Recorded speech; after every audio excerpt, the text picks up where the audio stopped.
Friends, welcome back to my channel hub of NIE।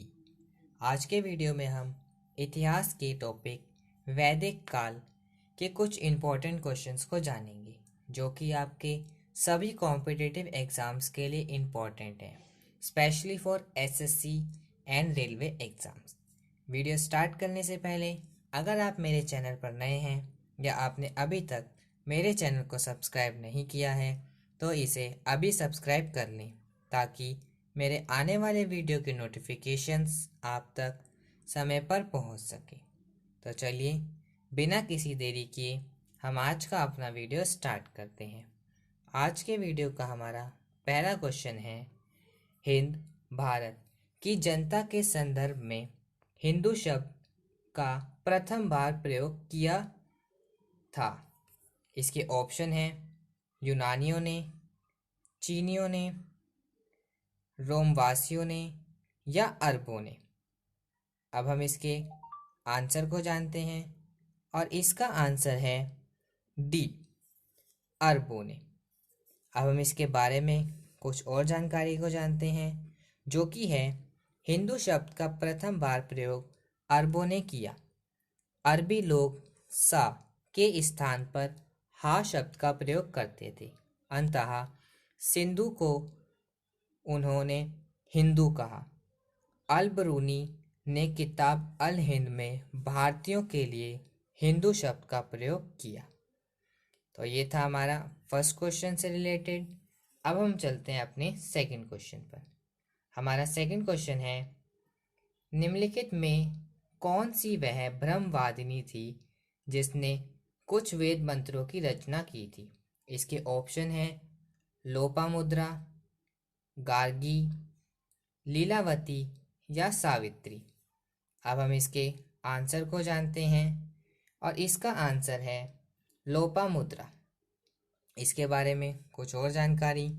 Lopamudra घोषा, सिक्ता, विश्ववारा, अपाला और निवावरी आदि विदुषी स्त्रियों ने वेद मंत्रों की रचना की थी। हमारा नेक्स्ट क्वेश्चन है, प्राचीन भारत के विश्वोत्पत्ति विषयक धारणाओं के अनुसार 4 युगों के चक्र का क्रम इस प्रकार है। इसके ऑप्शन हैं द्वापर, कृत, त्रेता और कली। सेकंड, कृत, द्वापर, त्रेता और कली। थर्ड है कृत, त्रेता, द्वापर और कली। और फोर्थ है त्रेता, द्वापर, कली और कृत।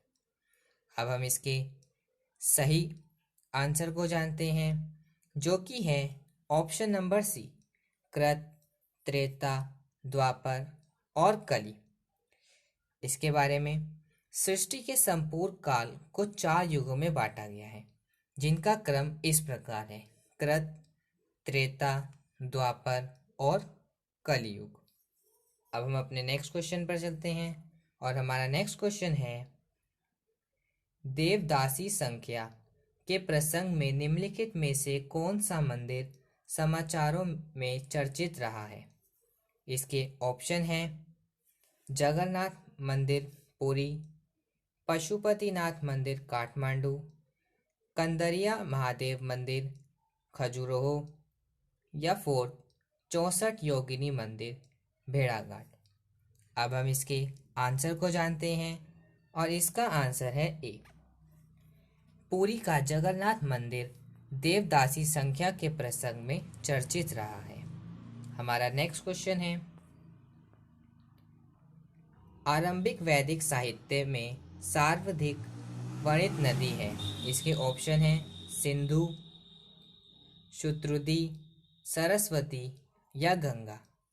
अब हम इसके आंसर को जानते हैं और इसका आंसर है आरंभिक वैदिक साहित्य में सर्वाधिक वर्णित नदी सिंधु है। दूसरी सर्वाधिक महत्वपूर्ण एवं पवित्र नदी सरस्वती है। गंगा का सिर्फ एक बार एवं यमुना का 3 बार उल्लेख है। हमारा नेक्स्ट क्वेश्चन है, प्राचीन भारत समाज के प्रसंग में निम्नलिखित शब्दों में से कौन सा शब्द शेष तीन के वर्ग का नहीं है? इसके ऑप्शन हैं कुल, वंश, कोश या गोत्र। अब हम इसके आंसर को जानते हैं और इसका आंसर है कोश। कोश शब्द खजाने के लिए प्रयुक्त किया जाता है और बाकी तीन शब्दों का संबंध परिवार से है। हमारा नेक्स्ट क्वेश्चन है आर्य शब्द इंगित है। इसके ऑप्शन है नृजाति समूह से, यायावरी जन को, भाषा समूह को या श्रेष्ठ वंश को। अब हम इसके आंसर को जानते हैं और इसका आंसर है ऑप्शन नंबर सी, भाषा समूह को। आर्य शब्द भाषाई समूह का व्यंजक है।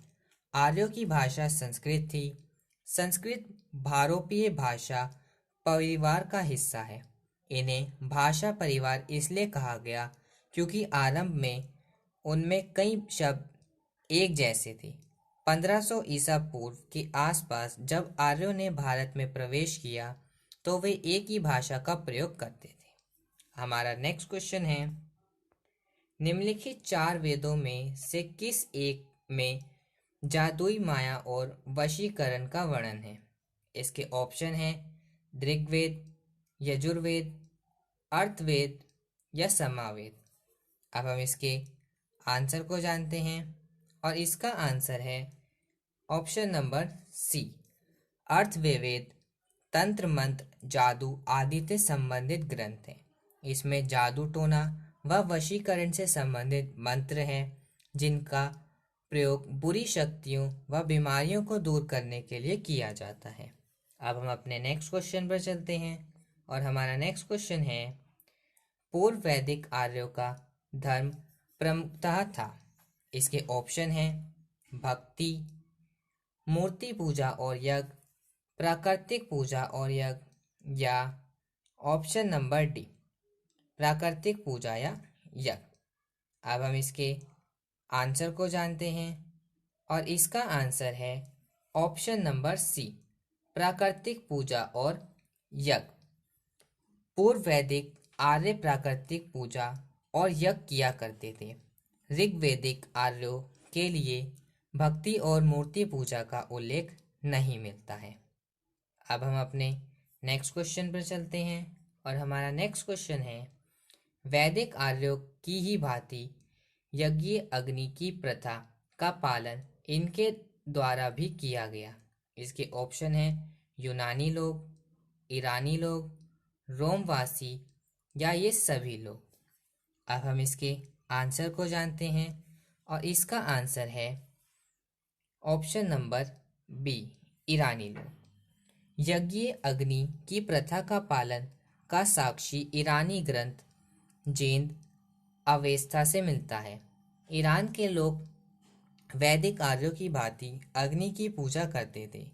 जेंद अवेस्ता में उनके भारतीय देवताओं के नाम का भी वर्णन मिलता है।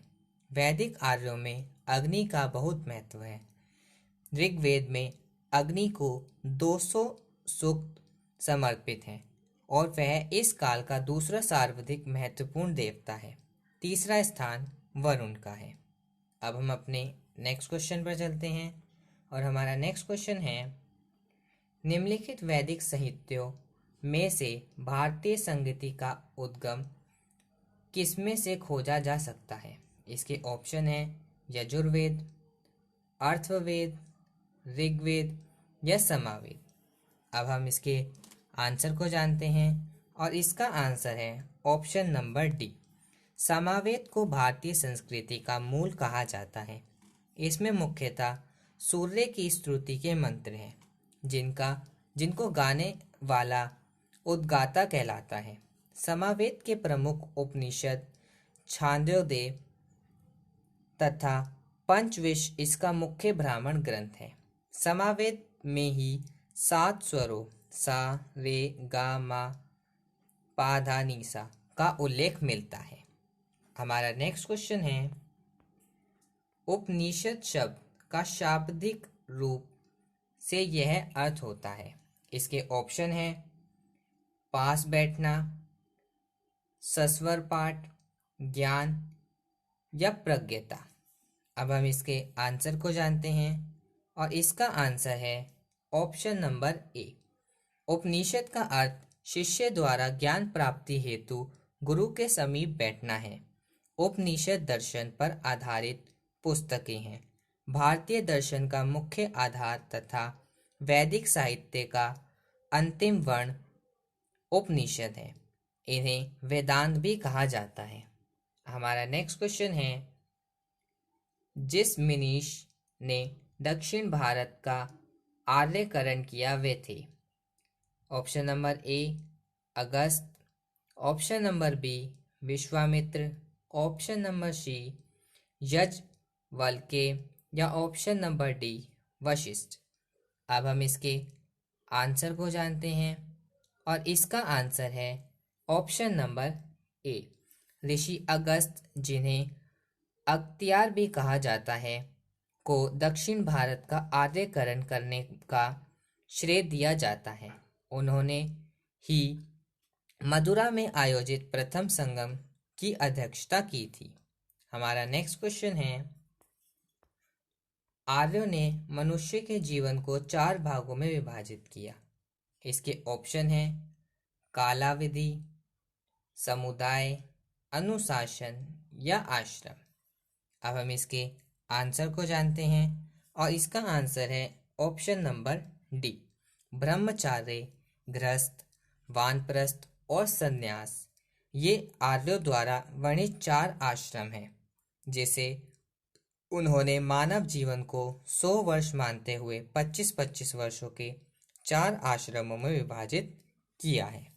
हमारा नेक्स्ट क्वेश्चन है, निम्नलिखित में से किस विदुषी ने वाद विवाद में अजय याज्ञवल्क्य को चुनौती दी थी। इसके ऑप्शन है घोषा, अपाला, मैत्री या गार्गी। अब हम इसके आंसर को जानते हैं और इसका आंसर है option number B Apala. Yajnavalkya Gargi संवाद वृहदारण्यक उपनिषद में उल्लेखित है।